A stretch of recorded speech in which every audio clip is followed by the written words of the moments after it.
Why I'm done buying cheap lightning cables. A high failure rate forces me to re-examine the value of cheapie cables, at least for earphones. For as long as I can remember, I've championed cheap cables. $50 for 6 feet of HDMI cord? Don't be silly, the $5 jobs are just as good. Same goes for optical, Ethernet, micro USB, you name it. But lightning cables? That's another story. Apple charges $19 and $29 for 3 and 6 foot versions, which is just plain ridiculous.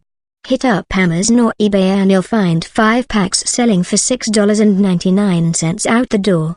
That kind of discrepancy means this is just another case of the Apple tax, right? Maybe not. Or maybe it's a tax of a different kind. See, over the past year or so, I've ordered a variety of cheap lightning cables. Some from eBay, some from daily deal sites, some from parts unknown, or at least, unremembered. These are so I can charge wherever needed, the car, the kitchen, the nightstand. It's not like I'm constantly twisting and folding and stretching them, nor even shoving them into travel bags, though that does happen on occasion. Even so, the end result has been the same. Every time. Without exception. Cable failure. One day, it's working just fine. Plug it in, iPhone charges, unplug it. The next day, or even later that day, I come back, and nothing. Dead. And no amount of wiggling or replugging makes any difference. It's like the cable reached its expiration date. There's no sign of fraying or any other physical issue, it just flat out quits working. I've seen this happen within a week, within a couple months, and at times in between. And in one 3-pack of cables I received, 2 of them didn't work right out of the package.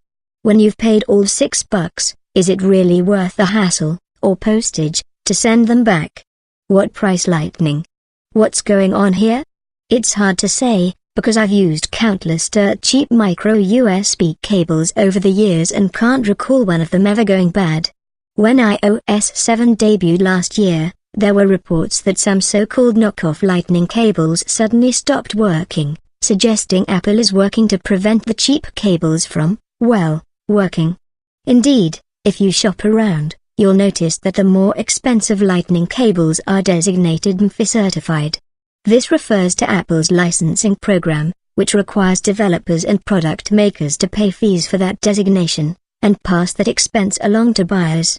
That helps explain why a single MFI certified lightning cable sells for anywhere from $12 to $15 at Amazon, Monoprice, and other stores. Even on eBay, the best you can do is about $8.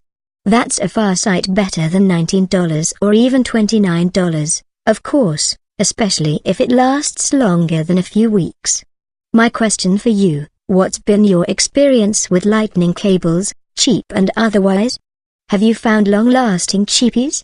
Have you paid extra for MFI certified cables and found them superior? Let's blow the lid off this controversial issue, in the comments. Meanwhile, if you want to learn more about this issue, check out Wirecutter's in-depth investigation, The Best Lightning Cable.